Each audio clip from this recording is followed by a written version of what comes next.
The Survivor Specialist Film Will are back, and we are recapping episode number 2 of Survivor 49, A Journey Without Automatic Lost Votes. I might cry, Will. I might cry. This is the happiest I have been starting a podcast in so long. I was pumped to see that. We're going to talk about what was a pretty predictable boot and a lot of changes to the format. I can say that Survivor 49, after a very lackluster premiere, feels like it actually has an identity different to the other 8 seasons of the new era. So we're going to dive into the differences now in the idol situation here. We have a tribe disadvantage, unlike really anything we've seen before in Survivor history. And we have different dynamics taking place now because of, I don't know, them listening to us. That's what I'm going to say. So pat me on the back or something. I don't know, Will. What do you think? Also, a very, very different Ancient Voices theme song to open the show. I mean, often seasons have some variety, especially in the older seasons when we'd go to different countries, they would use some instruments from whatever culture we're surrounding ourselves in. Here we've been in Fiji, I don't know how many seasons in a row, but we decided for whatever reason, 49, we're going to have the most different sound. Like, we're not just going to add in some instruments that sound a bit different in the background. We are going to change the actual melody of the theme song. So Survivor 49 is kind of planting its flag around saying, hey, we are not just the 49th season. We're not just a repeat. We're not just the 9th season of the new era. At least maybe. I feel like they're taking chances. And whether this is because 50 is on the horizon and they know that the vibe of the show, there you go, Nate, in case you're listening, vibe of the show needs to be different. They are doing different things now, and it feels like they're trying to get ahead of just changing it up with 50 and 51 and all that and making a big deal out of it, because I think that's one of the biggest mistakes they made coming back from COVID was drop the 4, keep the 1, we're starting over. But what you started with wasn't good. You made too many over the top game deciding decisions, whether it's do or die or the hourglass, just 2 of the dumbest decisions in the history of the show, to name a few. This time they're not making a big deal out of it. Jeff has been going around in publicity tour here talking about how the heat is going to be extreme for everybody early on. And that's all he's really been hyping up, to the point where I'm sitting here saying, after what we watched last week, man, this show is going to be stale and boring as we continue through. And instead, I almost have to give Jeff credit here for showing some reservations and being a little bit quieter about what we're actually going to see and not overplaying all of the changes that were going to take place. Because I will say, I very much enjoyed this tonight. And I don't know if that's just because it was pretty much everything I wanted it to be in terms of changes to the format. But maybe I won't feel the same way in episode 3 or 4 or 5. But coming out of tonight, I am feeling very, very good because they're not doing the same old shtick. And in terms of the idol question, we kind of got the answer tonight of they mixed up how idols are going to work and the timing of how you're going to find idols. I don't know if that's a net positive. I don't think it's something you can do all the time, but I don't know, Will. I'm positive. Are you going to come in and be like, this is the worst thing I've seen since season 48? No, I think this episode was a significant improvement over the premiere. And, you had said last week the premiere felt kind of long. It felt like we were dragging a bit. That did not happen tonight. And obviously we have 30 fewer minutes, I should say. But it felt like well-paced. It felt like we moved through this episode. Felt like we got a lot of information. But Phil, just to kind of push back on you a little bit, it sounds like you are giving 49 maybe too much credit for format changes, where I feel like these are fairly subtle tweaks here and there, in that they aren't these overwhelmingly large changes by production by Jeff and changes to the format. I think they're small and they're subtle and they're absolutely worth talking about, especially when you have a Survivor podcast. I'm with you that these changes are real and tangible. But to say wow, they've really taken the format and mixed it up with 49, I think it's a little early to say that. We're only 2 episodes in, and yes, I appreciate the tweaks, and we will talk about them individually, but these are pretty minor, Phil. I think you might be getting a little bit too excited. You might be getting a little too excited. Not losing your vote on the journey. That is a massive, massive, massive improvement. That is okay. Well, can I push back a little bit on that? No. No, we can't have a conversation. Podcast over. You asked. I answered. This is the best. This is the best episode we've ever seen of the show. Phil Since stoked. when do you ask me? That's gonna wrap it up here. I just want to make sure. Do you have anything else to say before I go in? I have so much positive to say about that journey that I feel like what I'm going to be able to kind of pinpoint where I want to go, whether you start coming at me with crazy negatives or not. Like, still, I'm not going to get negative. I'm just kind of like pushing back in terms of your assessment being like, they've totally reworked the format and how this show works now, which I think, for one, far too early to say that. Episode 2, we might get a journey in episode 4 where everyone loses their votes automatically and only one person is able to win their vote back. Like, that is fully on the table. Mm-hmm. Also, my problem with losing votes has not really been the act of losing a vote in and of itself. What really drove us crazy, and I believe this was 48, maybe it was 47. Hey, maybe it's been multiple seasons here in the new era. It's where there's a challenge, a reward challenge, or maybe it's one of these episodes where the immunity challenge happens earlier in the episode. The winning tribe picks 2 people, one from each other tribe. You guys are going on the journey. They say, Will, you won the challenge. Who are you sending to go on the journey? I'm picking Phil. Phil goes to the journey. Phil opens up the envelope. You have to risk your vote. You have to play the game. You don't have a choice. Phil plays the game. Phil loses his vote. And by no decision from Phil whatsoever, Phil now doesn't have a vote, and he had no say in the matter. He had no agency over his own game. Here, the boat comes up, and they are asking the players, do you want to go on the journey? Matt says, I'm here to play. Let's go. Jake's like, I want to go. Anyone else want to go? I want to go. I want the advantage. Like, let's go. Let's go.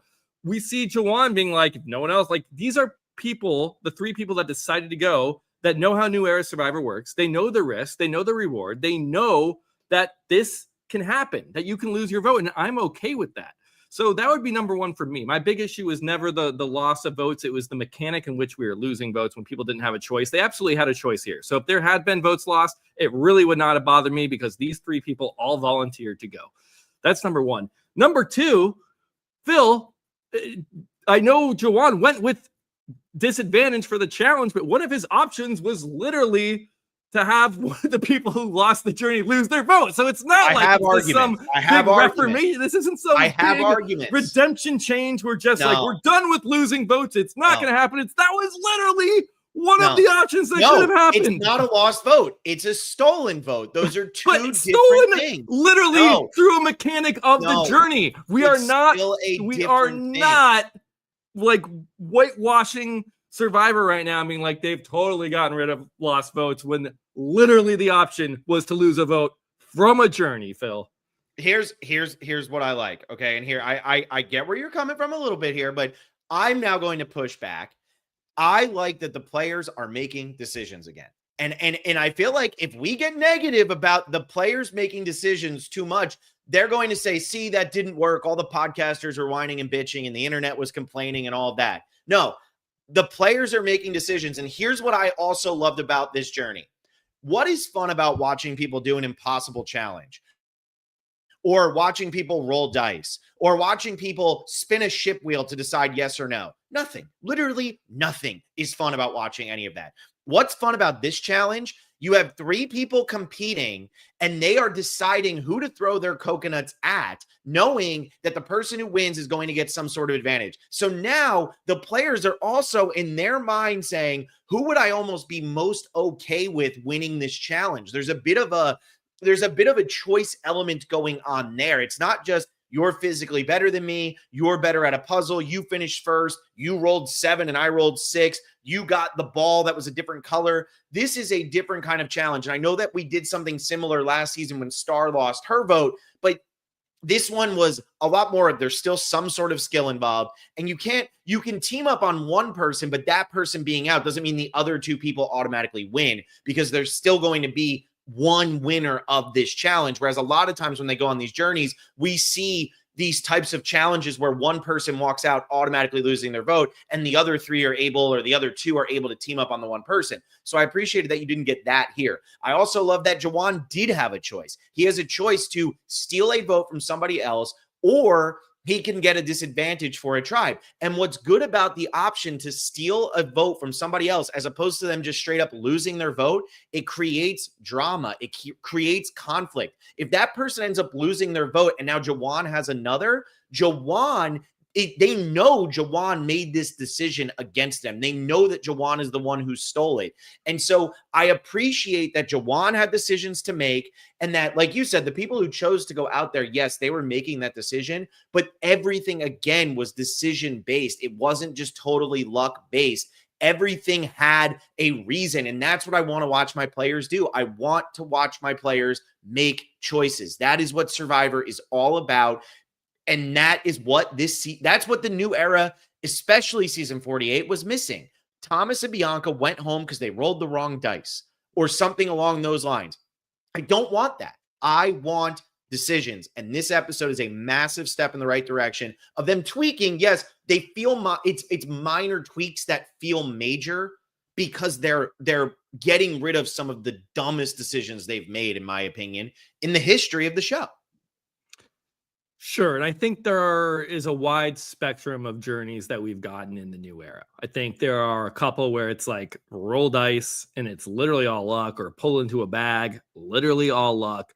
There have been quite a few of these more prisoner dilemma styles where you have a conversation before you go off and make a decision. Who do you think's doing what? You're trying to at least manipulate the other people. You're trying to predict.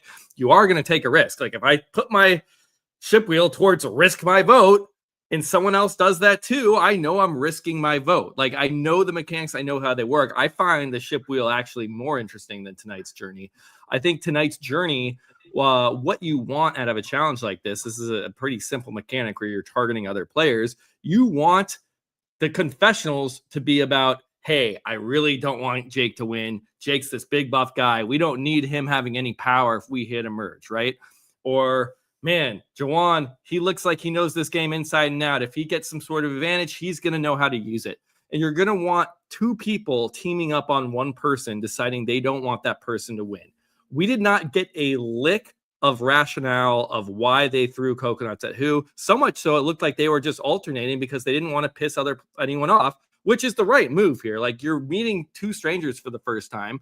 You actually don't even really have a reason to target one person over the other because you don't know them at all. And the worst part about this is you only have two options. So if I'm deciding between Phil and Alexa and I throw my coconut at Phil, it's not like Phil has any chance to be like, oh my gosh, you really are gunning for me. It's almost like the advantage today with the yellow tribe, when the yellow tribe's like, that's them attacking us. It's like, yeah, they have two choices. And one of the tribes has 5 people and hasn't won a challenge. Like when you only have 2 options, you targeting someone with a coconut means literally nothing. And I can tell you all about this for anyone who's seen House of Villains. When we do challenges on House of Villains, if we have a targeting style game, it's always when we're individual. We need at least like 6, 7, 8, 9, 10, 11 people, because then you have an array of possibilities. When I choose someone out of 7, okay, there must be a reason why I'm going for you. When you play these games with 3 people, and again, House of Villains, the way the format works there, you have redemption challenges where 3 people are on the hit list and one person's going to win. It doesn't hit as hard when you only have 2 options. And we got that's why none of the confessionals were even based upon that decision making. So I feel like that kind of fell flat for me. In some of the earlier prisoner dilemma games where you actually could lose a vote, I actually find to be much more interesting than this game where this was just physical tossing coconuts in a basket. There was no social strategy to it whatsoever. Well, here's what the difference was, though, and here's why I also think this was a step in the right direction. It's because this challenge you were playing to win, not to not lose. And I feel like a lot of the other prisoner dilemmas is I just don't want to be the person who loses my vote or who has this happen. A lot of times in those prisoners dilemmas, from what I remember, is you would go to the island and somebody be walking out of there with like 2 people be walking out of there with nothing and one person be walking out of there with a disadvantage. Very rarely was somebody walking out of there with an advantage while other people were losing. So I feel like in this challenge, the goal is to win. And maybe I'm wrong on that, but I feel like you are. Am I? The way ship wheel. No, again, there's been a wide variety of journeys. Now we're our 9th season into the new era, and there's been journeys in every single season. So there's been it's fine to be confused on some of these. Ship wheel specifically was you could either risk your vote or keep your vote. And if you keep your vote, you're opting not to play the game. And again, that's a choice. You're like, I'm not going to risk my vote. I'm going to keep it. if 2 people keep their vote and 1 person risks their vote, the person who risks their vote gets an extra vote. If 2 people risk it or more, if all 3 risk it, then all of them lose their vote. Yeah. So it's actually more decision. Okay. I just this game did not do it for me. It was purely physical. It seemed like there was no like rhyme or reason as to why the players were targeting other players. Because you're trying to win, so every time you're kind of moving down the line. And people are saying that it was unfair because how the person in the middle was going to get hit every time and then throw at the sides. You had to shoot from in front of the person's basket. If you watch it, they're moving which spot they're in when they're shooting. They weren't all shooting. They weren't lined up 1, 2, 3 and you had to shoot. You were shooting from in front of the person's basket that you were trying to aim at. Yeah, I think the only way you could balance that out is either to arc it, have like a semicircle, and then have stations of your own coconuts, so it's sort of equidistant. But also you could just say, hey, there's 3 lanes, 1 person's going to be in the middle because that's how it has to be, and we're going to randomize it, and that's how it goes. And and the middle was the easier one to get to for people. But what I'm saying is, they didn't set it up where Jawan was always standing on the left and the other one was standing in the middle. But that's actually the issue, because like that means whoever's net is in the middle means their shooting lane, they're like the rope where they had to shoot from, that section's in the middle, and so that means you're on average closer to that shooting lane and you're going to get more coconuts. Yeah, but that's still fairer though than Jawan has to shoot every time from the left, so now he can't even reach the one on the right. Oh, sure. Yeah, that's what I'm saying. It was still a more fair advantage than the other. And Nick Snyder in here is trolling me right now because he's probably crying over the Ravens being 1-3 and Lamar being hurt. Phil, it's such a bad take too. You always have to pick the tribe disadvantage in that spot. That information is way too public. I haven't even given my take yet on what I think the decision should have been at the end of this. I haven't even said it. I mean, I'm just getting ripped because Nick you're getting lots of. I guess you're not getting ripped as much. It's only Nick because Nick, I'm getting praised. So crying about the Ravens absolutely being terrible at football. But here's my thing. I still think like we can complain, we can cry. This is that's Will's dad. Everybody, if you're wondering, Matthew C. That's Will's dad. We can nitpick this, but to me, this is a big step in the right direction. Also, visually, way more appealing. The ship wheel thing has gotten stale. So I understand where you're coming from, where they did ship wheel in 41, 42, and then 43, 44 had the bags, which is like a similar mechanic, but was different. And then since 45 on, we've had just like kind of random types of like I like the Zelensky Maria Tevin game from the premiere of 46. Like I thought that was interesting. Also liked we had what was it? Will never be the Mario Party game last season. I know it wasn't like the most exciting thing to watch, but to me, Honeycomb Havoc. I mean, that was at least like some sort of social strategy where you're going in line, you're trying to time it out, and you actually have to talk amongst yourselves, and like one person's going to get absolutely screwed. And I think it was Star that got screwed. I fully enjoyed that. I thought the one where they had to play Jenga or like stack cards, that's boring as hell because it's just physical. There's no nuance or no intrigue with your social strategy. And again, that one you're playing not to lose. This one you're playing to win. So that's again, and I think people do want to see something. At this point, if you're playing to win, and if that's what you like about it, shouldn't this be fill up your own bucket and everyone has their own lane, and then whoever gets theirs first falls down? I know you lose the targeting aspect, but again, we got no flavor, no lick of explanation on the targeting whatsoever through this challenge. Yeah, no, you're not going to get that with 3 people playing a targeting game. It's just not going to happen. Yeah, no, and that's okay for me. I think that this was a big improvement. And I was going to make a point like 5 minutes ago, but you just kept interrupting the point. And I can't remember what the point was at this point. I asked if I could go. I kept saying I wanted to, and then you just kept going, and there was no way that I was going to be able to get in. I still think though that I do remember the point. I think that a lot of viewers would rather watch something that you're actually watching rather than just hearing people say the same lines over and over and over and over again. So that's where I do think that this is a bit of a breath of fresh air. You're saying you would like to you'd like to hear maybe more of those confessionals. I think there's a lot of people who are tired of hearing those confessionals, and I think that's where this is okay. That's not what I'm saying. I'm saying you were never going to get those confessionals when you're choosing between 2 people. The interview person's like, okay, were you targeting Matt or were you targeting Jawan? And Jake's like, I don't know either of them. I was just alternating and looking at whose basket and was lower, and I was just targeting that. And it's like has nothing to do with who you want to win or lose this challenge. And that's kind of the design of the game when you're designing a targeting challenge. And like, it's just not going to work when you only have 3 people. That was my issue with it. So let's go to the fact of now Juwan wins, whether Will likes it or not. Juwan wins. My winner pick wins. That's Everybody's fine. Over here saying that he's drawing dead. I don't know about that. So now Juwan has a decision to make. He can either steal somebody's vote, he'll have an extra vote, and that person will not have a vote, or he can get a tribe disadvantage from one of the other tribes at the immunity challenge. Which would you choose in the situation? Being that it's day 5 or 6, one person is out of the game when he's making this choice.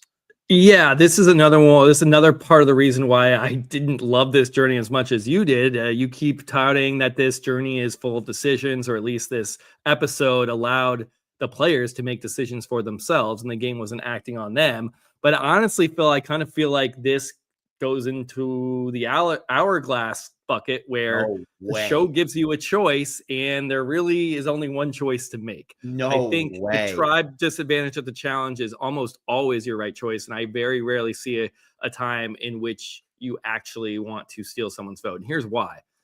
One, if you are in a terrible spot on your tribe, let's say it's 5-1 or 4-2, that's when you would yell at me and say, absolutely, you want the extra vote. That's going to help you. But if it's 4-2 and you get an extra vote, you're not getting a steal a vote. Yes, you're stealing a vote, but you're not stealing a vote from somebody you're voting with. And that's what makes a steal a vote so valuable, is that you're taking away someone's vote that is voting at tribal council with you. So if I'm Juwan and I'm down 4-2, let's say, and that's what the numbers are on his tribe, he's down 4-2. If he takes Jake's vote, because Jake's a big guy, he's going to get to the merge and he's going to snipe all of us, as Annie was saying. I get back. Great. I know I have an extra vote. And now it's 4-3. Hell yeah. Great. Amazing. No. If you know you're on the bottom, you absolutely want to increase your chance of winning the immunity challenge and give yourself more time and give yourself a way to ingratiate yourself with your tribe and actually have a chance at fitting in. Now, you could say, Will, Juwan doesn't know he's on the bottom here. He thinks he's in a good position. And if you think you're in a good position, why at all would you risk your good position if you're in a majority to piss someone off on the other tribe that they know you won the challenge? It's not like some of these journeys where you make a decision in private and one of you wins, and then later you're told you lost a vote. And you're like, I wonder what happened there. This is like Juwan won. You're going to get a steal a vote from, and you're going to know that was Juwan. And now you've made an enemy on another tribe for no reason because you are in a majority on your tribe. Why risk that? When again, the tribe disadvantage of the challenge is public and it buys you good grace with your tribe. This is almost always the right move. I can hardly think of one scenario in which an extra vote or a steal a vote from when you're not even stealing the vote of someone you're going to tribal council with is worth it here. And it's all public too. This is all going to come out. This is not anything private or secretive about this. If you steal someone's vote, you are putting a target on your back for later in the game. I'm going to crack my neck. You ready? Go. Let's go, Phil. We're really disagreeing. Imagine how much more fun this is than last week when we're sitting here and I said to Will beforehand, you think we can make it an hour? I don't know. Think we can talk about the premiere for 30 minutes? I know. You ready? Okay, here we go. Yeah, as Nick Snyder says, Dak Prescott voice. Yeah, here we go. All right. I actually agree with you. I think that the tribe disadvantage is where you got to go on this. But here's the thing. You just compared this to the hourglass twist, and I think that's a terrible take. I think that's awful. I agree with most of your sentiment, but you are making a giant leap in comparing this to the hourglass. I think the hourglass is always 1,000%. Do you want to save yourself or do you want to save 6 other people? Of course you're going to save yourself, and you're overturning the fact that the other people want immunity. That's the stupidest twist ever. And that one you do 100% out of 100%. This one, though, here's my thing. Sorry, I gotta say this.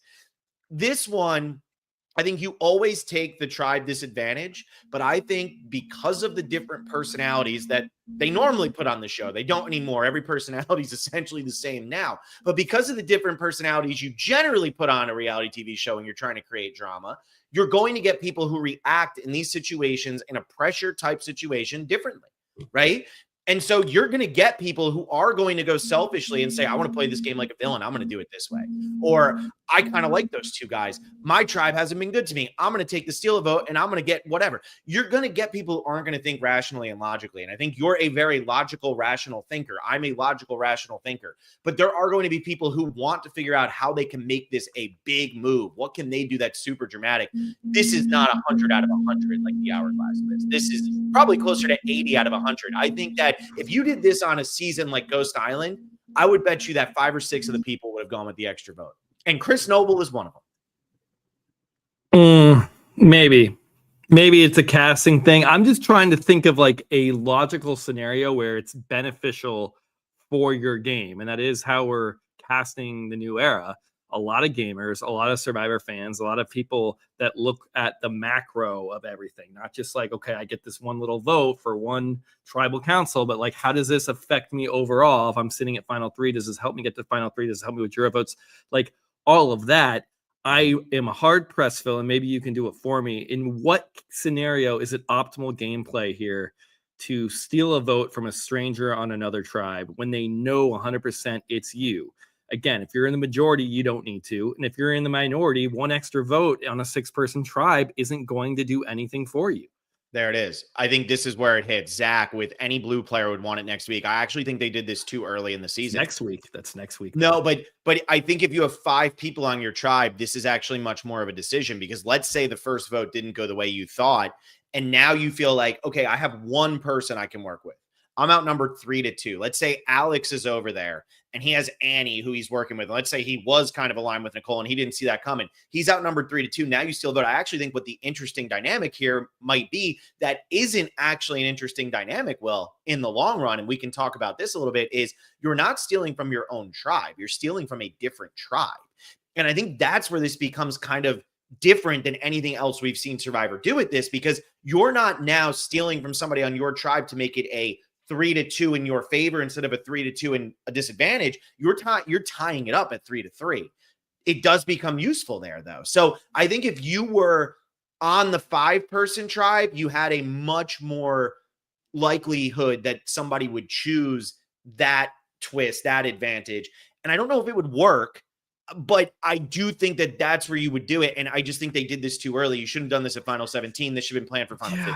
I don't know. I feel like if you're on the losing tribe, if you're in the 5, like the tribal advantage or disadvantage for immunity is like even more valuable, because you need to not lose. Mm-hmm. You've been struggling with challenges. Like you need to have you need to gain some way of beating these other tribes in a challenge, and you're being served one on a silver platter. Mm-hmm. Like I still think, because if it's, I guess, in that very specific scenario where you're on the bottom of 3-2, but then that the best you're doing there is tying it up 3-3. So it's not even like it's getting you an extra vote is not doing a lot for you. Mm-hmm. So in your opinion, then they call this a steal a vote. In reality, it's an extra vote in the tribal phase. It wouldn't really become a steal a vote until you got to the merge, because then you have a vote and somebody else doesn't. What would have made it worth it for you if they were going to do this again and have this kind of decision? I think a normal steal, like you earn a steal vote, I think that fixes that you can use. Then you could actually, a steal vote lets you like flip the majority. Like it lets you really dictate. You basically you're getting two extra votes, because you're adding one to yourselves and you're minusing one from someone else. It's a net of 2. Whereas just one extra vote, it's like if you're up a half game in baseball, it doesn't mean anything. It doesn't matter. That's the extra vote. A full game is a steal vote. So. Yeah. So, okay. I hear where you're coming from with that. And I think you're probably right there. What did you think about the disadvantage that was given to the Yellow Tribe in this challenge? When I first heard it, I was like, 20 pounds per player. I'm like, for an obstacle course based challenge, that is a significant disadvantage. And then when Jeff goes, and you got to do 10 keys, I was like, oh man, they're really punishing this tribe for just having a disadvantage played on them. Which, hey, I mean, make it worth it, I guess. And I guess that's the other thing that's kind of tough with you get to play disadvantage on tribe. We've seen disadvantages and advantages at immunity challenges, throughout many seasons of the show. It's like there's a wide range of where they land. Like sometimes they're game breaking and sometimes they don't do anything. I think here the yellow tribe just is beastly because they end up getting first place in the challenge. And I know a lot of that has to do with blue absolutely shrinking the puzzle portion, but man, I thought that was pretty significant, but good for yellow, man. Like, hell yeah. Get the disadvantage and get first place, get the reward. They deserve it. Yeah, it's so interesting how this played out because yellow won anyway. I'm impressed with yellow for sure on this. And I wonder if now, let's say on season 51, they do this, right? Because season 50 is already filmed, so there's no way. But season 51, they do something like this. Are people going to be less inclined to go with the tribe disadvantage because they just watched the tribe that got this for the first time win? And I do think it was a pretty significant disadvantage. Somebody here had said, where is this? I don't know where it went, but somebody had said that the 20 pounds, frozen lava reflector, I guess. The 20 pounds were brutal. The keys weren't, but the keys can hang you up for a long time in this type of challenge when you're trying to speed through and all of a sudden you push one further than the finger you meant to push it.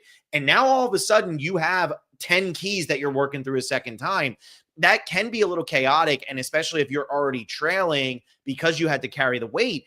But really, red sucked at the physical part and blue was so bad at the puzzle that yellow was able to overcome this disadvantage.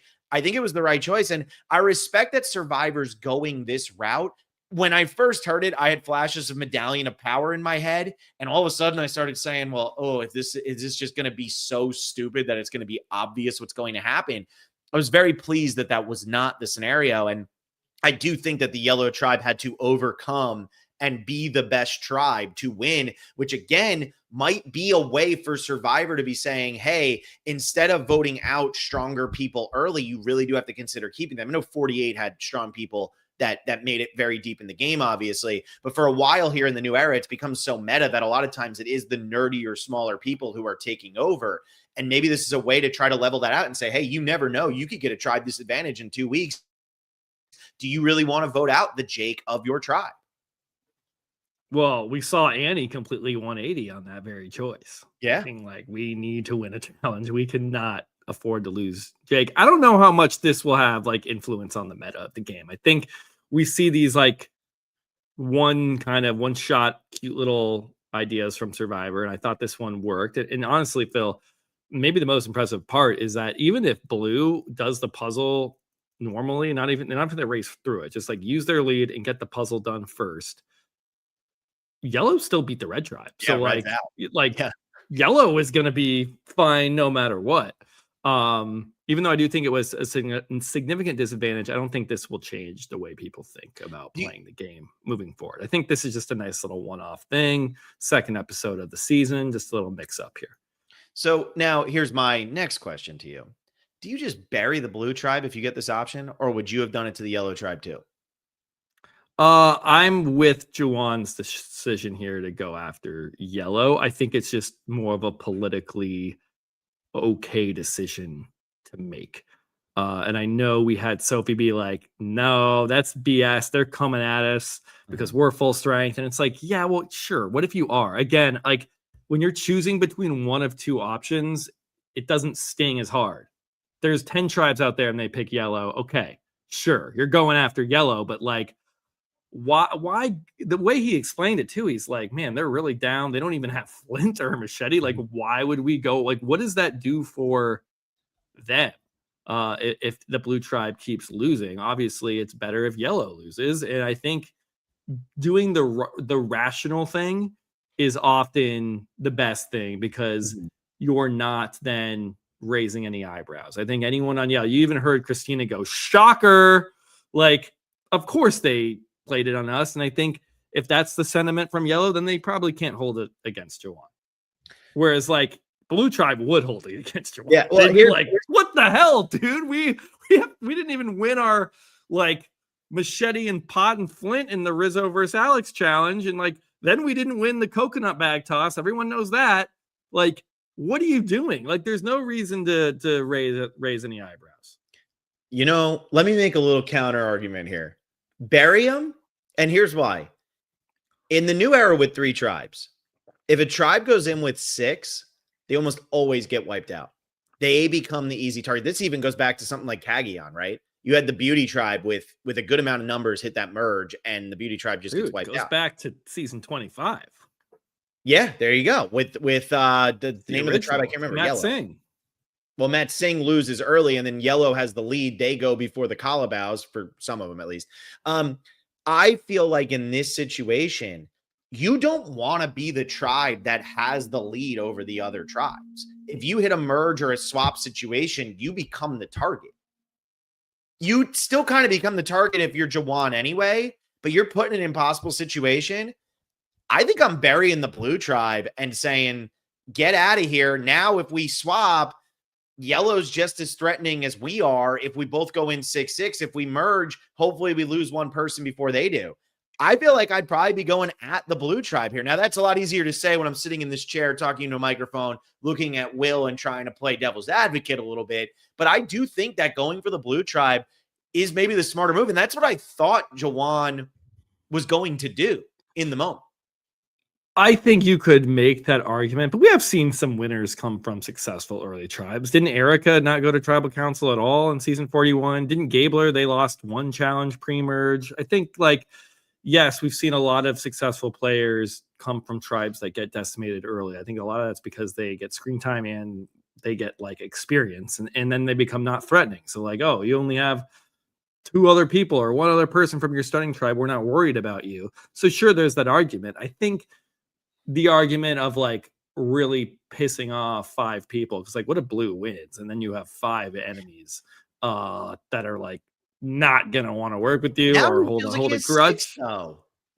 They were bitter about it. Yellow was bitter about it. So you could be saying I think Yellow, anyone with a brain on Yellow is going, yeah, that was the right choice. We have not lost a single challenge yet. And not only they've gotten first place in every challenge. And then Yellow ends up winning too, which is good, I guess, for Jawan. And then he got immunity also. So Yellow is not going to be mad at Jawan whatsoever because they got the fishing reward and immunity. Yeah. So they can't be mad. Yeah, Jawan, this worked out as perfectly as it could for Jawan. And I know a lot of people at the beginning were saying, Phil, your winner pick took a lot of hits tonight. It felt like Jawan had a full arc of redemption in this one episode. I mean, Savannah has a confessional where she says this might have just bought him some extra time on our tribe when it was looking like he was going to be the boot. Yeah, I mean, she said that. I don't know if it was a good thing, but she's like, perhaps if we don't end up losing the challenge, she'll have a few extra days. No, I feel like that's what she said. She said Jawan is still the boot, but maybe this giving a disadvantage to another tribe can help us win, and us winning will keep him around for. I feel like what was implied here is that there's still this might help it work a little bit better in his favor. I feel like that's the case. So what you picked up was Savannah saying because he opted for this choice to throw a disadvantage at another tribe, thus helping our own tribe. Yeah. That if we go to tribal council, they're going to vote Sage off instead of Jawan. Maybe, yeah. That's not you got to rewatch that one back, Phil. I'm sorry. Because I paid, for whatever reason, that stuck out to me. The way she worded it was yeah, maybe he has a few more days. If we win the challenge, he has a few more days. And this advantage will help us win the challenge as we're hurting another tribe. So that was the same. You know what, though? He just bought himself a couple extra days, which means a couple extra days for Sage to say something stupid that's going to piss off Savannah, as we're seeing in the preview for next week. I'm just saying. So for Sage to talk about her bladder, she had to pee. We've heard a lot we've heard burps, we've got the throw up, we've got the water, we've got a lot of bodily functions going on. Yeah. In season 49. What about RZ says it here? If Jawan didn't throw things out of Savannah's bag, sure. How do you mess this up? He threw the entire bag, emptied the entire bag to put sticks in it. You didn't realize that you don't wear those clothes, that you don't have shoes? I don't think he emptied the bag first. I think maybe he took out some of the bigger things like the water bottle, which is the biggest, heftiest thing. Maybe he took that out. All the water bottles look the same. And Savannah's clothes, they look like they're pretty thin, light beachy clothes that are going to, be fairly small inside a bag. They're like women's bikinis and feels empty. Yeah. And then he goes and collects firewood. What was so weird with the firewood was like, okay, use the bag, sure. And then we get all this idle suspicion from Savannah, and she's sharing this with Shannon about how he's off and he's putting sticks in a bag like she's never seen that before. What's going on? And we don't hear anything from Jawan being like, I was just getting firewood, or, oh yeah, here's my trick of how I'm going to look for idols. I'm always going to have firewood up my back, so whenever I get caught, it will look like I've been, having firewood. Like, there is a story there where if you always have firewood on you, if anyone catches you out and about, you have this like bag of evidence on your shoulder, like, look, I've been collecting firewood. Was that what he was doing? We don't know. Like, we never got Jawan's perspective on that. And maybe that's why people are perhaps giving you heat for your winner pick, Phil, because it wasn't a good look that we never got to hear his defense. Hey, all I'm going to say is you put sticks in the bag, you put palm fronds on the person. Batting 1,000 right now, putting palm fronds on people. Maybe putting sticks in a bag is also batting 1,000. That's all I'm going to say. Everybody wrote off Gabler after he did that. I'm just saying. That's still one of the most iconic winner moves. It's unbelievable. The show. It's unbelievable. It really is. Thought you were cold. It's a blanket here. I'm just going to put palm fronds on you while you're already sleeping. I truly think too. I think people are saying you're right about the Savannah thing in here. I think I missed that because that's when the Yankees won, and I was like watching that on my phone while also watching Survivor there in the bottom of the 9th inning. So just saying or the top of the 9th inning. I think that's why I missed that. So you're right. Everybody in here is saying you're right. I'm going to have to rewatch that back and hear exactly what she said before tomorrow's podcast at 5 p.m. with Once Upon an Island and Blake. We're doing it with Once Upon an Island for anybody who listens to Once Upon an Island stuff. All right. There you go. I wanted to throw that in there. It seemed like a good segue. Let's talk about the Yellow Tribe. We didn't hear from Jason tonight.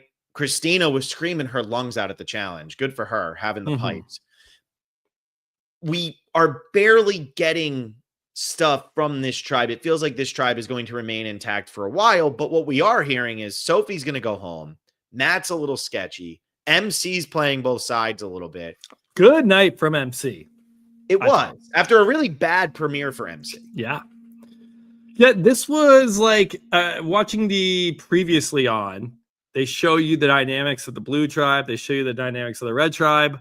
And the episode starts. And it was just like, wow, you guys are just totally owning that we did not get the dynamics of the Yellow Tribe at all last week. Yeah. We do have another core 4 coming together. I don't know how many times we've heard core 4, but it seems to be quite a bit. I guess on a 6-person tribe to start, and we keep getting that over and over, that is going to happen. You need 4 to have a majority. So we do have Matt, Steve, Christina, and they decide to bring in MC as their 4th.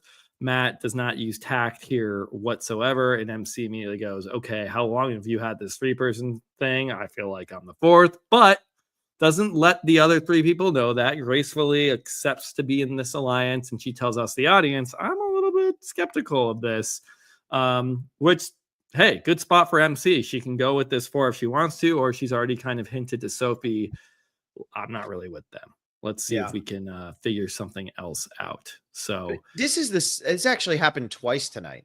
There were 2 different instances of somebody pretty much revealing your 4th in this group of 4. And that was Jeremiah also said it on the Blue Tribe where he said, we have to get into this idol hunt too, and the vote. Like this is a meaty 7.5 episode too. Yeah. I feel like Jeremiah realized this too. And I think if you're going on Survivor, for all the meta that goes into this, be aware of when you're saying the 3 of us want to bring you in, or the 3 of us were doing this together. Do you want to be a part of it? Of course, MC is going to have her qualms with how this was handled. The problem is I don't know what Jason is doing. So I don't know if they can get to 4, right? Maybe this is the instance where the steal a vote would work because Christina, MC, and Jason are a group of 3 going up against Matt, Steven, and Sophie. Maybe now MC goes over there. She gets the steal a vote. She can make a 4-3 vote. There's your actual answer to that question, Will. On a 3-3 split, get the 4th. Yes, if it's tied 3-3, that is maybe the one time where you're like, yeah, give me the 1 extra vote. And it would have been for the Yellow Tribe, but it wouldn't have been Matt. Yeah, it would not have been Matt. Yeah. So So yeah, in this situation, I thought MC did exactly what you're supposed to do and be sketched out by the fact that you're going to be fourth place because you don't want to be fourth place. That's for sure. You know, fourth, you don't sit at final. Yeah, I think what you do if you're mad is I feel a really good connection with you. I was talking to who's in this alliance again? We saw, so I know Steve and Christina. It was Steve, Christina, Matt, and then Matt, they brought and in then they brought in MC. Right. So if I'm mad going up to MC, I say, look, I have a good thing with Steven. I really like you. Steven says he wants to bring Christina. I don't really, they're kind of a duo, but I'm with you. And then like you're kind of coming into it with like two duos, and you making some sort of 2-2 thing. Or who has the best relationship with MC at this point? Clearly, it's not Matt. If MC is skeptical, maybe have Christina go up and do it, or maybe have Steven go up and do it. She did say she has liked Steven this whole time, and maybe Steven would have been able to do that a little bit more gracefully, or perhaps Christina was able to do that. We saw them kind of be a challenge duo in the premiere. Maybe Matt just wasn't the right person to bring this up. Yeah, I think you're probably right. Matt and MC, that's not there. There's no relationship, it feels like there. Even though, was he the one who said, I like MC, I want it to be MC? Was it him? Yeah, no, I think the three of them kind of collectively were like, who are we going to get for the fourth? And it was kind of this obvious, we all feel really good about MC. Yeah. Which is good for MC. I mean, she's playing probably a pretty good game. What do you think about Jason here kind of getting overshadowed, being that he was the alternate and had that moment on the beach, and now he's a zero confessional giver here in this episode and was invisible? I think this was one of the first fully invisible people we have seen on Survivor in a very long time, where he wasn't on the screen except for at the challenge. Yeah, we didn't hear anything from Jason on my fantasy team. He is. But not even that we didn't hear him. He went full Purple Kelly. People always throw around the word purple. Jason purpled in this episode. He was not I feel there. like, did we see him in the previously on? Because all we got from the Yellow Tribe was Matt going like, I don't fit in here. And they talked about Smash Brother, something like that. Maybe. Yeah, maybe. I don't know. Maybe we saw him previously on. I don't know. Yeah. Maybe that was an Instagram post now that I'm thinking. Yeah, he crushed the puzzle. That's true. He did that and he left, but he was gone. He was absolutely gone. He got some credit. He got some credit for I think Jeff called him out. Like, hey, that's like 3 puzzles in a row for Jason or something. Because Christina, even though she was the other zero vote or zero confessional giver, I still knew where Christina stood in this episode. I still knew what Christina was doing. Jason was irrelevant. Totally irrelevant. Weird tribe with this Hina tribe. I still don't think it's going to matter. And I think that's why we're barely seeing it. Sophie, I'm mad. I can't believe this is happening. I don't feel like it's really going to matter. Maybe it matters next week, but I just don't feel like it is. Maybe. I don't know. Red Tribe, Rizzo from 12 to 1. My goodness. He only had 1 confessional night. We didn't hear much from him at all. This was a very quiet night for the Red Tribe, with the exception really of Jawan and Savannah. Yeah, but it feels like, hey, they didn't lose and we know where they sit. Like we got this foursome locked in. We got a conversation between Nate and Rizzo. They're feeling good. Feeling vibes. Fire. Cinema.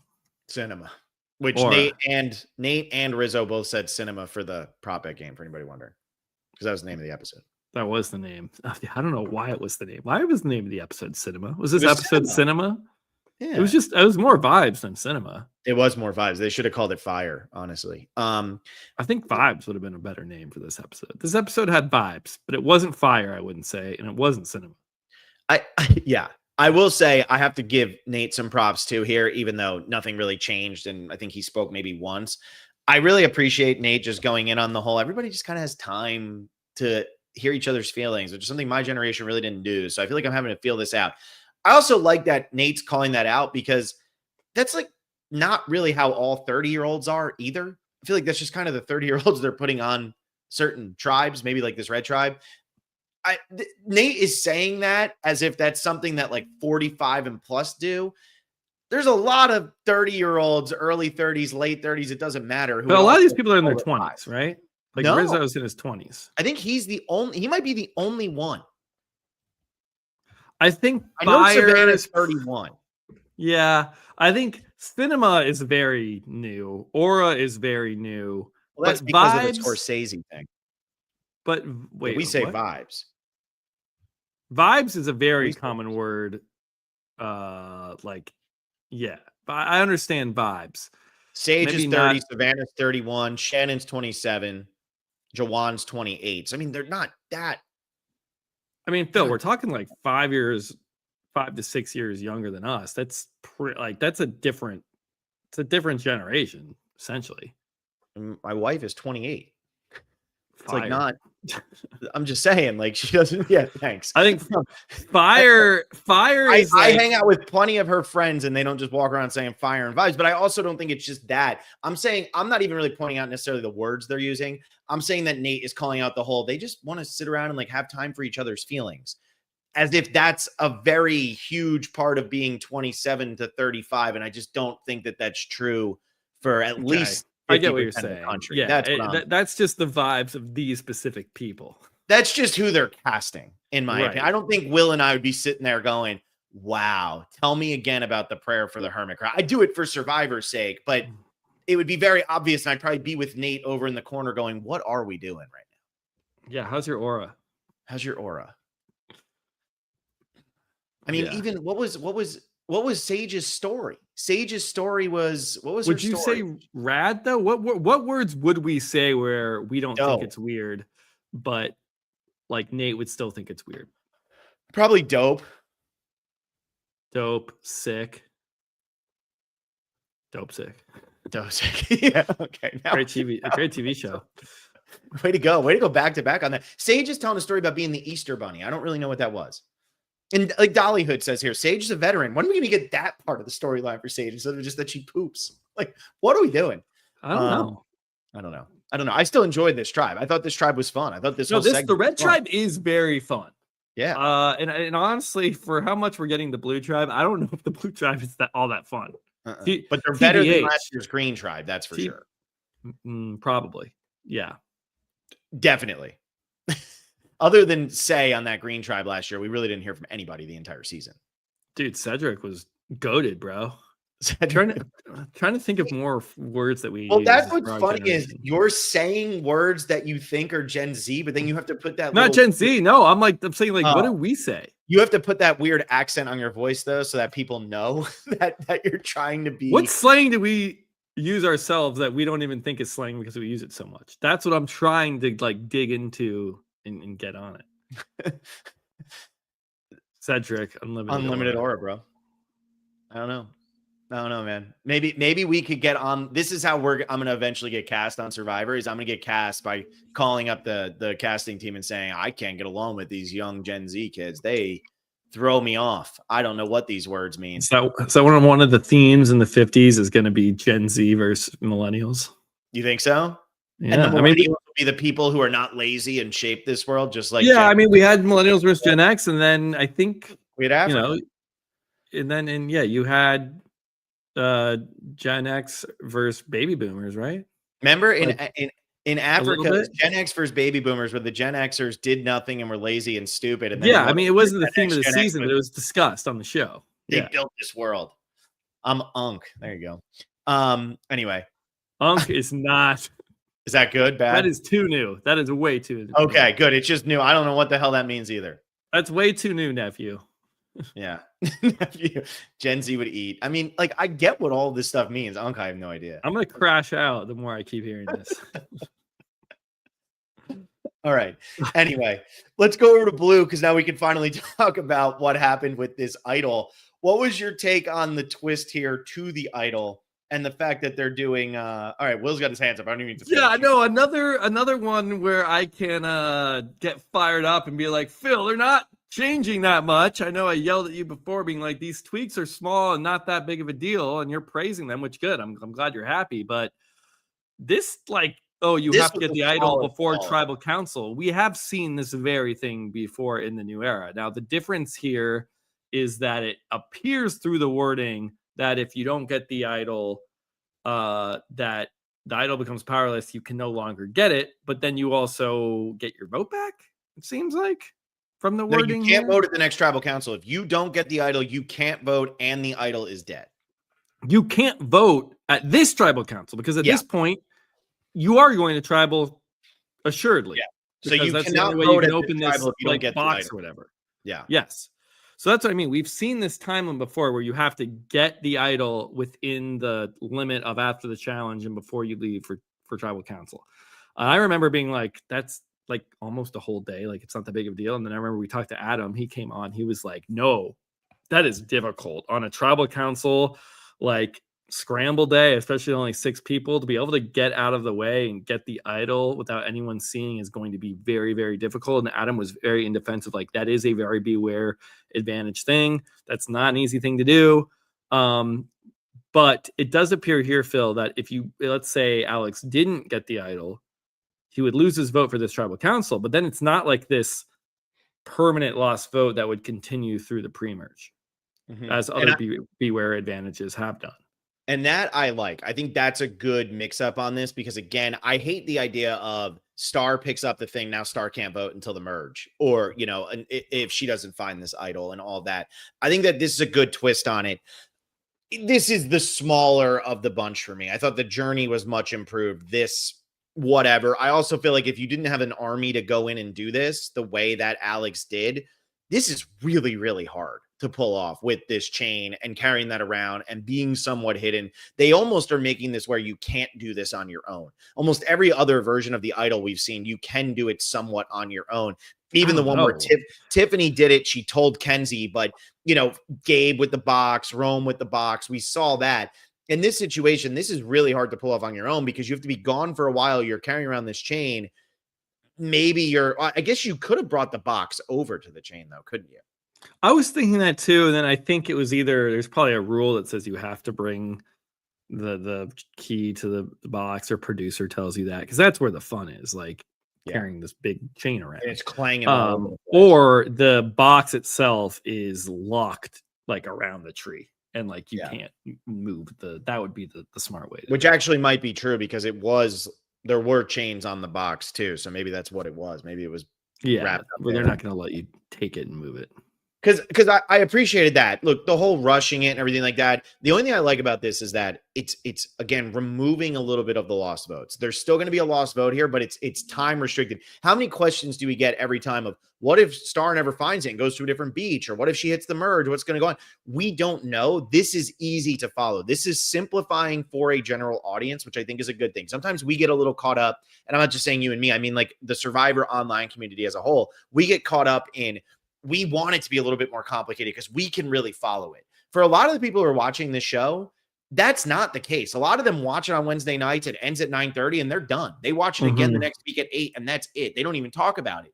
And so I think this simplifies it. You're not having to sit there and remember, does Alex have a vote? What's going on with Alex? Oh, I can't remember what's going on with this. No, you just know Alex got the idol, done. If he didn't get the idol, you knew he didn't vote this time and that's it.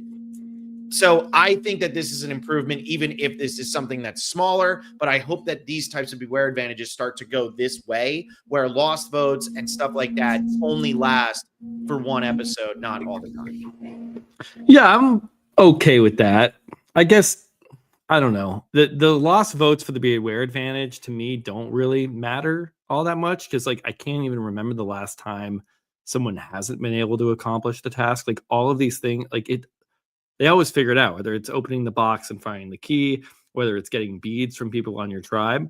Honestly, I think the only time I remember the beware advantage actually being scary, actually being a beware, you're going to not have a vote for a little bit over multiple tribal councils is in 41 and 42 with the phrases where you are, you know, beholden to another tribe finding the idol and then deciding to say the phrase at the challenge. That's the only time where it's really been scary. Other than that, all of these missions have been very, very doable.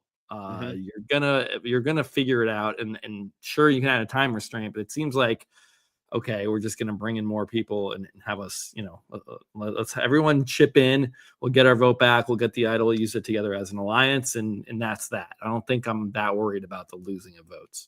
So I mentioned that I have Once Upon an Island tomorrow. I have Rachel. Winner of Survivor 47 on Sunday, and I need your help now, Will, which is what do you do in this situation now, though, that all 4 people on the island know Alex has this idol? What happens if this is truly a disaster tribe and they lose again because they can't do a puzzle to save their lives? They're not beating Jason. What happens to this tribe now when they go to tribal council next? Because I think that's a crazy dynamic. Not obviously the intended result from Survivor. But because of the way that this twist worked and this advantage worked, and because there was such a time constraint, they couldn't just tell Jeremiah, we're not doing anything. So now all 4 of them know that this is going on. They're probably going to lose one more time unless there's a swap soon, right? Yeah, I don't know. Maybe we need to talk about the vote before we get to next week if they go. But like, yeah, I mean, is it 2-2? It's kind of murky because it seems like Jake is number one, is the number one of Sophie and the number one of Alex. So you would imagine Jake is probably in a good spot. And then Jeremiah is kind of floating there. But we've seen Jeremiah and Sophie be pretty close. And honestly, if there's someone on the outs, I would say Alex is probably like the one to watch out for, because Jeremiah and Sophie can get together. And then there's 2 votes. And they know that the other 2 are a duo. But Alex does have the idol and people do know about it. So, I mean, that would be a very like kind of a Mexican standoff of a tribal council if those 4 go next week. And if we don't get any lost votes, if everyone has their votes and there's one idol, does Alex play it? Does he use it? I don't know. We did see and this is kind of why I wanted to like touch on this week's vote. I know it was brutally obvious that Annie. Oh yeah, there was no doubt. Episode. Yeah, first sentence of the episode, you knew she was going home. Yeah, and I don't even know from that standpoint. It was mainly like heading into tribal council after we've seen the build and all the conversations. Like there was no world in which Alex was going to vote with Annie to vote Sophie, because who would have his third vote have been? Obviously, it can't be Sophie because that's who you're targeting. He would have had to have played the idol to save Annie. You're not going to do that and piss off everybody else on the tribe. That's your only yeah. And we got like a very small hint of Jeremiah and Alex. Alex kind of brings Jeremiah, and this is after the idol hunt, and goes, Jeremiah, Sophie and Jake are really close. We're going to vote out Annie here tonight. You and I got to watch each other's backs. And maybe there's something brewing between Jeremiah and Alex, but it seems to me that Jeremiah and Sophie are very much a tighter duo than Jeremiah and Alex. So yeah. The vote, again, I enjoyed the episode. I think the episode did a lot of things well, but the vote was very cut and dry and had very little suspense going in. I think that Sophie probably should have tried to make a move here tonight. When she found out with the idol and everything like that. And I think that her, Jeremiah, and Annie could have pulled one over on Jake, but there's no way. But here's my thinking on this. Now you're at. Oh, I thought the move that you would want to do is actually vote out Alex. Vote out Alex. Now that he has this idol, but Annie was never going to get on. He's not going to play it right when he finds it, especially because he feels like he's so in with the majority. Yeah, but right. We know that as an audience, we know Annie and Alex have this very close relationship. So I don't know, and especially if you're even to target Jake, like I just don't think. I think at this point, Annie was so dead set on voting Sophie. I don't think Sophie is ever going to get Annie's vote as a number here. I don't think there's any world in which, like the move, if she really wanted to make a move, Bill, I think she has to get Jeremiah, obviously, and then you have to get Jake and say, Jake, we can't let Alex have this idol, and like that would be your convincing. But then Jake, you might scare Jake. He's your number one. I don't think there really was anything Sophie could have done here. Yeah, I think Jeremiah is toast on this tribe next week then, or the next time they go. If they go next week, Jeremiah is done, because I think that I think Jake will go to bat for Sophie, and Jake will be pissed at Alex if Alex were to play the idol to make sure Sophie goes. And I think Sophie is smart enough, and I think she showed it tonight, where even when it doesn't necessarily feel good to have to go a certain way, she wanted Annie out of the game. That's fine. But when she started to pick up kind of on what was going on, and now Alex having the idol, that's not good for me. She's trying to lie to all of them and pick up the idol without them noticing. She's recovering the box after she finds it, hoping that nobody's going to notice. She is playing, but she's also realizing when to be passive. She knows that she has to get through the next vote and get to 3, and then hope that she can convince Jake to vote out Alex and not let Alex see it coming, and he goes home with the idol. And I think Sophie, that's the type of game that she needs to play, and she's smart enough to do that. So I think Jeremiah, unfortunately, even though he's probably closer to being Sophie's number one, he's toast if they lose next time. Yeah, I think, at some point Jake has to decide, like, is he going to play with Alex long-term, or is he going to play with Sophie long-term? And like that might have to make that decision sooner than he thinks. Yeah. But you can't be out here with 2 number ones. And we got it very clear tonight. Like he has 2 number ones. He's like, it's potato. Like that can't last. Yeah. Now, what do you think about in the preview? People are bringing it up. Jake getting potentially bit by this snake in the water. Yeah, those are actually some of the most like venomous, poisonous snakes in the world. The banded sea crate. However, they could only They could only like deliver the venom. Is it deliver the venom? They can only bite you, or they can only sink their teeth deep enough in if they bite you in like they bite you in very specific places. And I'm trying to think I can think of one of them. One is between your fingers, the webbing of your fingers, because your skin is so thin. They have very small teeth that they can bite you like right between that webbing. I think there's one other spot. Maybe it's the webbing between your ear and your neck. But they have to bite you in such a specific place for it to deliver venom that like he's going to be fine. And I'm sure they have antivenom and stuff there. Yes, especially when you're shooting a show in Fiji, where this is like their most famous wildlife creature. Yeah. You know, like people are. They have a lot of Fiji has a lot of bats, which is cool. But like the banded sea crate is like their kind of iconic, deadly, venomous animal. And there you go. People are losing it because of the shoe bandit potentially being knocked out here. And the last 10 minutes of comments in the chat have just been shoe bandit, shoe bandit, shoe bandit, shoe bandit, shoe bandit. So what do you think? Will shoe bandit worthwhile or no? The shoes just keep moving. I'm just so out on like what end? Like, what is the point here? I don't think it's pissing anyone. Like everyone at this point is like, wait, that happened with Nicole's shoe. Oh, that happened with my shoe. Like they're obviously it's not production. I wish there were like a reason for all this. Like I wish this had like an end game, and to have it be like, oh, haha, look at me, I want screen time, this is fun. Like, I don't know. You see this? You see this? Take, oh my god. Oh, L take. Will L take? Oh my god, no. Take. Yeah, I mean, look, I don't hate it. I'm not like sitting there like get this off my screen, but it's not really. It's very surface level. There's no depth.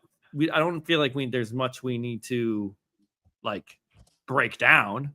Like, where's this going? Where could this lead? Like, is this foreshadowing for something big? Is this ever going to influence the game or a vote or character draw? Like, everyone's gonna know someone's moving shoes, and if he gets caught, he gets caught. And honestly, like, he likes the people he's with now. That's their core 4. Is he really gonna keep doing it? He's gonna do Jeremiah's shoes next, and Jeremiah's gonna be like, all right, well, like, clearly it's one of you. It's not Annie.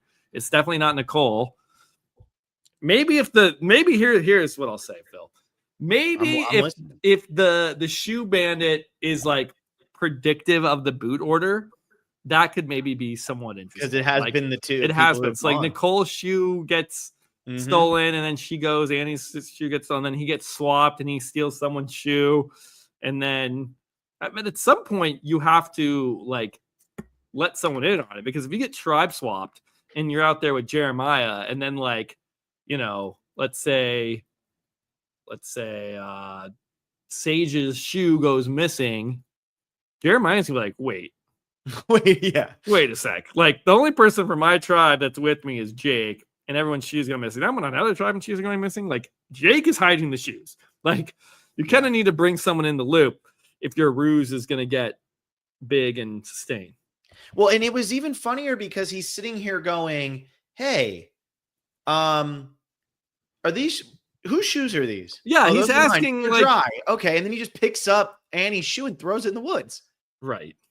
Yeah. Which I went an hour and 8 minutes without saying this. Annie hugged Jeff tonight. Oh yeah, that was big moment for the prop bet game.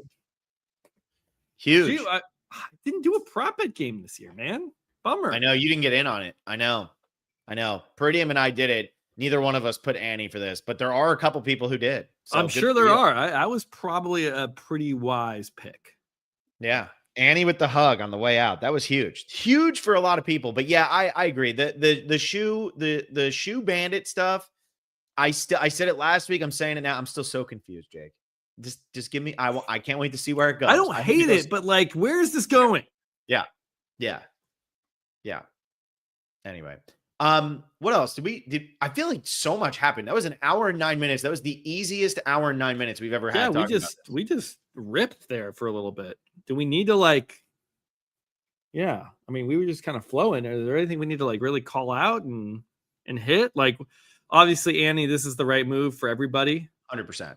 Like, I don't think there was anything like Jeremiah. I don't think had to play here, especially because Annie was like so steadfast in that she was dictating what was happening. Like, there was no world in which you were gonna like approach Annie with a plan that wasn't hers, and then like she wasn't even gonna be able to save herself. Honestly, yeah. I totally agree. It's funky dynamics with like the 4 remaining, which is fun. Yeah. And yeah, but the shoe bandit's going to be fine with the snake bite unless it bit him in a very, very specific part of his body. He will be absolutely fine. Yeah. But that's a good scare. I mean, being that Jake is still alive, I'm assuming he's going to be fine. Yeah, because it will like kill you within like 20 minutes or something. Yeah. Yeah. So he's good. He's good. Yeah. I don't know if they'd be airing the season still if he had died. And I'm sure we would have heard that somebody died filming Survivor. So he's good. He's good. Good. We had a lot of props and stuff. I can do that real quick. Journey, sure. Juwan, Matt, Jake, obviously, Annie, Hug, Jeff, Title, Nate, and Rizzo. Sage and Christina with their first sit out of the season. This was your first challenge that ended officially in a puzzle. First one of the season here. Savannah had a blurred mouth. She also had that last season or last week. God, I'm already putting her on 2 seasons. Crazy. But yeah, so Savannah had a mouth blur. So that happened. There's a couple others I got to figure out. Alex had the most confessionals. He had 10. Jake had 8. Jawan, Matt, Savannah, and Sophie B all had 5. Annie 4. Jeremiah 3. MC, Shannon 2. Everybody else had 1 except for Jason and Christina, who had 0. So if you put Jason and Christina for your we'll get a confessional in every episode. No, they will not. And in terms of loses a vote, nobody did it because they didn't have their vote lost by the time they got there. Annie had 5 votes for the season, so she hits that just like Nicole did last episode, gets a hidden immunity idol. Alex has that in his possession right now, so that is his. And that's it right now. That is it. I'm looking at my notes here. Yeah, I didn't have anything else. So that's that. Good stuff. Tomorrow, 5 p.m. Eastern time, me and Blake will be live with Once Upon an Island. Wes from Once Upon an Island will be joining us to dig deeper into this episode. Then later tomorrow, John and McKenna will be doing their Survivor Rewind. On Sunday, I will have Rachel from winner of Survivor 47 joining the podcast for predictions and power rankings at 1 p.m. Eastern time. She finally gets to speak her mind on Blake, which I know is the thing that she's been most dying to do for sure. Good. And what else? And then Tegwith has her next episode of Matt Chat, which is coming out on Monday. But I have so many text messages with Tegwith at this point that I don't remember who it is. So, oh, come on. I got to find you. Will stall for me. Well, how did Matt Chat go? I have not been able to tune into Matt Chat yet. Had a busy weekend, but I'm sure Elaine, that's a pretty great name. Are you ready? I'm sure Tegwith has like the lineup of all lineups for. Are you ready? This is speaking of Ghost Island. Are you ready for this? This is actually going to blow your mind. So episode Chris 1 Noble? was Elaine. It was awesome. No, earlier than that, Jacob Derwin is joining her. Oh wow! Okay, yeah. So dude, she's going all over the map. I'm not going to spoil who her episode 3, 4, 5 is. Jacob Derwin, episode number 2. Boom. Right. There we go. So that'll be Monday night. So we got plenty of episodes coming your way. If you want to be a patron, patreon.com/thespecialists. We are finishing up Survivor South Pacific. One World starts on Thursday the 9th. So everybody gets stoked for that if you're a top tier patron. Also going to be talking about some horror movies throughout the entirety of October for $5 Tuesdays. We got casting and Survivor Rock Draw episodes, Teg Talks. We just did a one-time player draft, myself, Tegwith, and Ryan. We got Australian Survivor coverage. I'm done with my watch of Australian Survivor. Now I'm going to start doing some fun, different kinds of episodes. I'm doing a wrap-up of kind of all of it this week, and then I'll start getting into some of my favorite players, moments, things like that, to keep that going on Fridays. Q&As. Will and I have one coming out Friday. That was fun. We talked about baseball and football. Anyway, Thank you all so much for listening. I hope you enjoyed this episode. Like this video, subscribe to the channel, and I will see you tomorrow at 5 p.m. See ya.